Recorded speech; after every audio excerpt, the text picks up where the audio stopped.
부모에게 자식이란 언제나 아픈 손가락이자 동시에 세상에서 가장 빛나는 트로피이기도 합니다. 오늘 사연의 주인공인 58살의 혜숙 씨에게 외아들인 민재 씨는 바로 그런 존재였습니다. 혜숙 씨네 집안은 남편의 성공적인 사업 덕분에 경제적으로 꽤 윤택한 삶을 누리고 있었고 아들 민재 씨 역시 그 풍요로움 속에서 구김살 없이 자라주었습니다. 훤칠한 키에 호감형 외모 명문대를 나와 대기업에 다니는 아들은 누가 봐도 1등 신랑감이었지요. 하지만 씨는 공평하다고 했던가요? 모든 것이 완벽해 보이는 아들에게도 치명적인 단점이 하나 있었으니 그것은 바로 사람을 너무 잘 믿고 특히 자신이 사랑하는 사람에게는 줏대 없이 휘둘리는 유약한 성정이었습니다. 혜숙 씨는 아들의 그 착한 심성이 험한 세상에서 약점이 될까 늘 노심초사했습니다. 그리고 그 걱정은 아들이 32이 되던 해 결혼하겠다며 한 여자를 데려왔을 때 현실이 되고 말았습니다. 아들이 데려온 예비 며느리는 초등학교 교사였습니다. 단아한 인상의 안정적인 직업 겉보기에는 나무랄 데 없는 짝이었습니다. 혜숙 씨 부부는 내심 반가워했습니다. 하지만 양가의 속사정을 들여다보면 그것은 명백히 기울어진 운동장이었습니다. 혜숙 씨네는 노후 준비가 완벽하게 끝난 상태였고 아들의 결혼을 위해 서울의 요지에 42평 아파트까지 마련해 줄 능력이 있었습니다. 반면 며느리 될 아이의 집안은 형편이 많이 어려웠습니다. 예비 사도는 평생 일용직과 식당 일을 전전하며 하루 벌어 하루 먹고 사는 처지였고 모아둔 재산은커녕 빚이 없으면 다행인 수준이었습니다. 노후 준비? 언감생심 꿈도 꾸지 못할 상황이었지요. 주변에서는 말렸습니다. 집안 차이가 너무 나면 나중에 탈이 난다고 비슷한 환경끼리 맺어줘야 한다고 조언했습니다. 하지만 혜숙 씨는 아들의 의사를 존중하기로 했습니다. 가난이 죄는 아니지 않은가. 여자가 생활력이 강하고 똑똑하니 아들을 잘 내조해 줄 것이다. 그렇게 믿으며 결혼을 승낙했습니다. 그리고 통 크게 약속했습니다. 빚 없이 시작하라고 서울의 42평 신축 아파트를 신혼집으로 마련해 주겠노라고 말입니다. 혜숙 씨는 그저 아들 부부가 그 넓은 집에서 알콩달콩 행복하게 살기만을 바랐습니다. 하지만 그 호의가 탐욕스러운 하이에나 떼를 불러들이는 미끼가 될 줄은 꿈에도 몰랐습니다. 폭풍은 가장 평화로워야 할 상견례 자리에서 몰아쳤습니다. 고급 한정식집의 은은한 분위기 속에서 양가 어른들이 마주 앉았습니다. 혜숙 씨 부부는 예단이나 혼수 따위는 일절 필요 없으니 아이들만 편하게 보내달라고 덕담을 건넸습니다. 그때까지만 해도 예비 사돈들은 연신 고개를 숙이며 감사하다고 딸 하나 잘 키운 덕에 이런 호강을 한다며 비굴할 정도로 저자세를 보였습니다. 하지만 식사가 중반으로 접어들고 술이 몇 순배 돌자 그들의 진짜 얼굴이 드러나기 시작했습니다. 예비 장모가 뜸을 들이더니 아들의 눈치를 살피며 폭탄 발언을 던졌습니다. 바로 자신들 부부가 아이들의 신혼집에 함께 들어가 살기로 했다는 것이었습니다. 혜숙 씨는 순간 자신의 귀를 의심했습니다. 42평 아파트. 방이 4개나 되는 넓은 집이니 방 하나는 자신들이 쓰고 앞으로 태어날 손주도 봐주면서 살림을 합치겠다는 그야말로 청천벽력 같은 통보였습니다. 신혼부부의 집에 그것도 시부모가 해준 집에 친정부모가 얹혀 살겠다니. 이것은 상식을 넘어선 요구였습니다. 혜숙 씨가 당황하여 신혼인데 아이들끼리 오붓하게 살아야 하지 않겠냐고 학가는 나중 문제라고 점잖게 반박했습니다. 그러자 방금 전까지 굽신거리던 예비 장모의 눈빛이 순식간에 돌변했습니다. 그녀는 마치 맡겨놓은 짐을 찾으러 온 사람처럼 당당했습니다.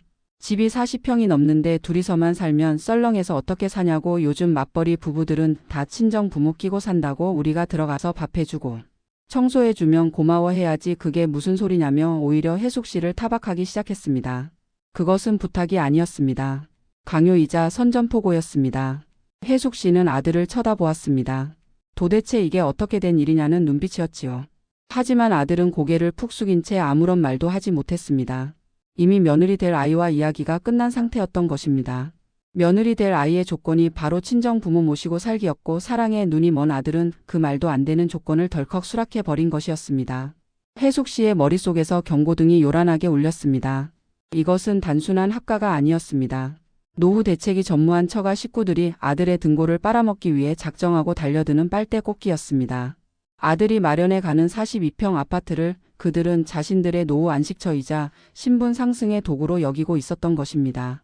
혜숙 씨가 결단을 내리고 단호하게 말했습니다. 그렇다면 이 결혼 지원은 없던 걸로 하겠다고. 아파트는 취소이니 아이들 능력껏 전세를 얻든 월세를 얻든 알아서 하라고 선언했습니다. 내 아들이 대릴 사위처럼 처가살이하는 꼴을 보려고 내 돈으로 아파트를 해주는 것이 아니라고 못 박았습니다.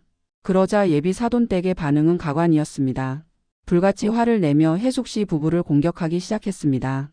있는 사람들이 더하다느니 사람을 기생충 취급하냐느니 우리 딸이 어디가 부족해서 이런 대접을 받아야 하냐느니 하며 고래고래 소리를 질렀습니다.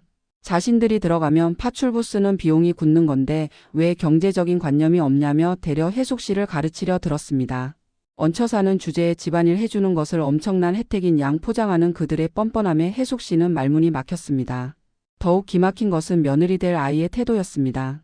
그녀는 부모를 말리기는커녕 아들을 노려보며 약속이 다르지 않냐고 따져 물었습니다. 어머니를 설득하겠다고 해놓고 왜 상황을 이렇게 만드냐며 우리 부모님 상처받은 거 안 보이냐고 아들을 윽박질렀습니다. 그녀에게 혜숙 씨의 아들은 사랑하는 남자가 아니라 그저 넓은 아파트를 제공해줄 물주이자 자신의 부모를 부양해줄 호구에 불과했던 것입니다. 그녀는 시어머니인 혜숙 씨 앞에서도 전혀 주눅들지 않고 약속을 어긴 건 그쪽이라며 당당하게 고개를 쳐들었습니다.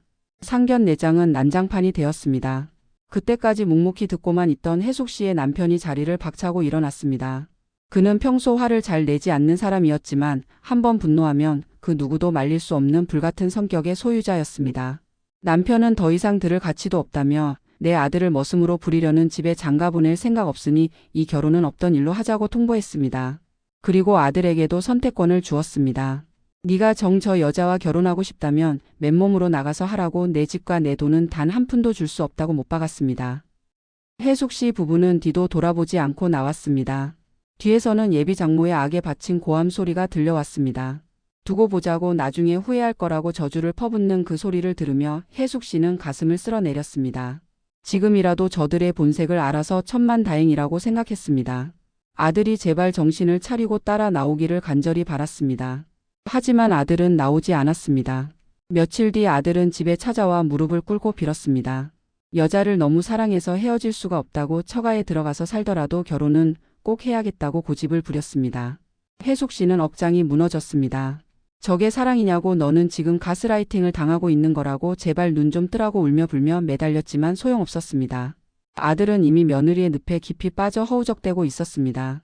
결국 혜숙 씨는 아들을 놓아주기로 했습니다. 자식 이기는 부모 없다는 말이 사무치게 와닿았습니다. 다만 엄마로서 마지막 안전장치는 걸어두고 싶었습니다. 혜숙 씨는 아들에게 신신당부했습니다. 결혼은 내 마음대로 해라. 하지만 혼인신고만큼은 미루라고. 살아보다가 정 아니야 싶으면 돌아올 구멍은 남겨둬야 한다고 그것이 엄마의 마지막 부탁이라고 호소했습니다. 아들은 건성으로 알겠다고 대답하고는 부모와 친척들도 없는 반쪽짜리 결혼식을 올리고 그들의 집으로 들어갔습니다. 그렇게 5년이라는 세월이 흘렀습니다. 혜숙 씨는 아들과 거의 연락을 끊고 지냈습니다. 들려오는 소식이라곤 처참하기 그지 없었습니다. 아들은 42평 아파트가 아닌 처가의 좁은 빌라에 얹혀 살고 있었습니다. 지원이 끊기자 처가 식구들은 돈도 없이 결혼을 했으면서 무슨 분가냐며 아들을 자신들의 집으로 끌어들였고 그때부터 아들의 지옥 같은 처가살이가 시작되었다고 합니다. 아들은 대기업에 다니면서도 용돈 한 푼 제대로 쓰지 못했습니다. 월급 통장은 며느리가 관리했고 아들에게는 교통비와 점심값 정도만 쥐어주었습니다. 퇴근하고 돌아오면 장모의 눈치를 보며 설거지를 하고 청소를 하고 빨래를 개야 했습니다. 주말이면 장인의 운전기사가 되어 여기저기 끌려다녔습니다. 며느리는 그런 아들을 보며 고마워하기는커녕 친구 남편들은 다들 집 해오고 차 해오는데 자기만 이 꼴이라며 끊임없이 비교하고 구박했습니다. 그러던 어느 날 5년 만에 아들이 혜숙 씨의 집을 찾아왔습니다. 몰라보게 늙고 초라해진 모습이었습니다. 혜숙 씨는 가슴이 미어지는 것 같았지만 겉으로는 담담하게 아들을 맞이했습니다. 아들은 소파에 앉아 한참을 머뭇거리다 어렵게 입을 열었습니다. 그의 입에서 나온 말은 돈 아니 아파트였습니다. 아들은 예전에 엄마가 해주기로 했던 그 아파트 지금이라도 해주면 안 되겠냐고 애원했습니다. 장모와 아내가 매일같이 복가된다고 했습니다. 언제 아파트 해오냐고 너네 부모는 자식이 이렇게 사는데 눈 하나 깜짝 안 하냐고 독한 사람들이라고 욕을 한다고 했습니다. 아들은 자신이 아파트를 가져가면 처가 식구들이 자신을 인정해주고 대접해줄 거라고 착각하고 있었습니다. 아파트만 있으면 당당한 가장이 되어 행복하게 살 수 있을 거라는 슬픈 망상에 빠져 있었습니다. 혜숙 씨는 아들의 그 어리석음이 불쌍하면서도 화가 났습니다. 아직도 정신을 못 차렸구나. 그들이 원하는 건 네가 아니라 네가 가져올 돈뿐이라는 걸 왜 모를까. 혜숙 씨는 냉정하게 거절했습니다. 네가 아파트를 가져가면 그 명의는 며느리와 공동 명의가 될 것이고 안방은 장인 장모가 차지할 것이며 너는 여전히 그 집의 돈줄이자 머슴으로 살게 될 것이 뻔하다고 말해 주었습니다. 나는 내 피 같은 돈으로 기생충들을 살찌우는 짓은 절대 하지 않겠노라고 단호하게 못 박았습니다. 아들은 절망적인 표정으로 돌아갔습니다. 돌아가면서 그는 엄마를 원망했습니다. 엄마가 도와주지 않아서 내가 이렇게 비참하게 사는 거라고 이제 다시는 엄마를 안 보겠다고 모진 말을 남기고 떠났습니다. 혜숙 씨는 닫힌 문을 바라보며 소리 없이 울었습니다. 그러나 그 평생이라는 시간은 고작 3개월을 넘기지 못했습니다. 아들이 다시 혜숙 씨의 집을 찾아왔습니다. 이번에는 빈손이 아니라 짐 가방을 든 채였습니다. 아들의 얼굴은 지난번보다 더 상해 있었지만 눈빛만은 묘하게 홀가분해 보였습니다. 저 다 끝내고 왔어요. 아들이 털어놓은 지난 3개월의 이야기는 막장 드라마보다 더 막장이었습니다. 혜숙 씨가 아파트 지원을 거절했다는 소식을 전하자 처가 식구들은 더 이상 연기할 필요를 느끼지 못했던 모양입니다. 장모는 밥상머리에서 숟가락을 집어 던지며 능력 없는 놈이 밥은 잘도 처먹네라며 욕설을 퍼부었고, 장인은 아들에게 너 같은 놈한테 내 딸 준 게 천추의 한이다라며 모욕을 주었습니다. 결정타는 아내였습니다. 그녀는 아들에게 이혼을 요구했습니다.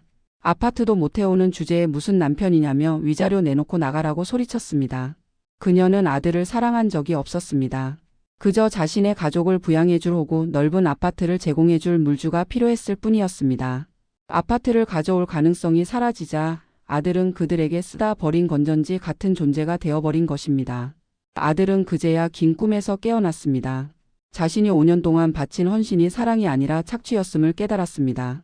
아들은 짐을 싸서 나오면서 장모와 아내에게 소리쳤다고 합니다. 그래, 이혼해. 내가 너희들한테 쓴 돈, 내 노동력 다 청구할 거야. 혼인신고 안 하길 천만다행이다. 법정에서 보자. 그랬습니다. 아들은 엄마의 마지막 당부였던 혼인신고를 5년 동안 미루고 미뤄왔던 것입니다. 며느리가 그렇게 혼인신고를 하자고 닥달했지만 아들은 본능적으로 혹은 엄마의 말이 가슴에 남아서 차일피일 미뤄왔던 것이 결국 신의 한 수가 되었습니다. 법적으로 부부가 아니었기에 아들은 복잡한 이혼 절차 없이 사실혼 파기만으로 그 지옥에서 탈출할 수 있었습니다. 지금 아들은 혜숙 씨의 집에서 지내며 마음을 추스르고 있습니다.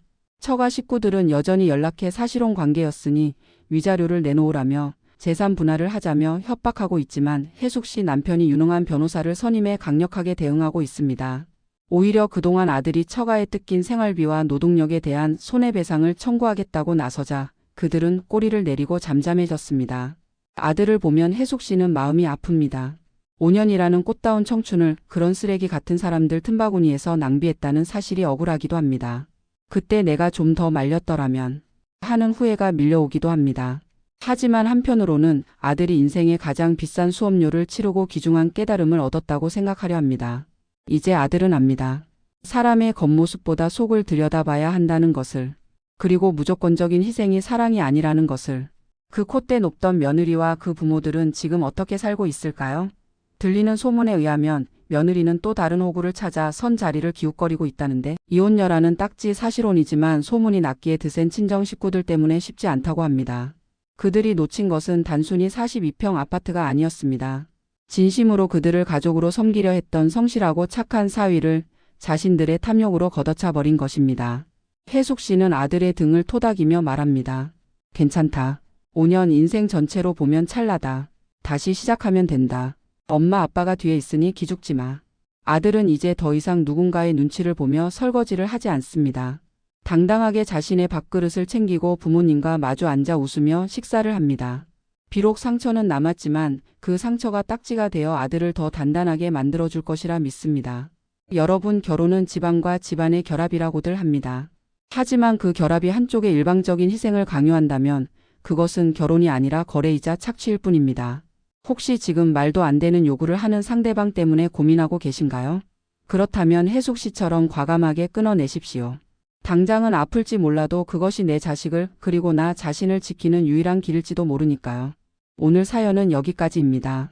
답답했던 가슴이 마지막엔 조금 시원해지셨기를 바라며 세상 모든 부모님들의 현명한 결단을 응원합니다.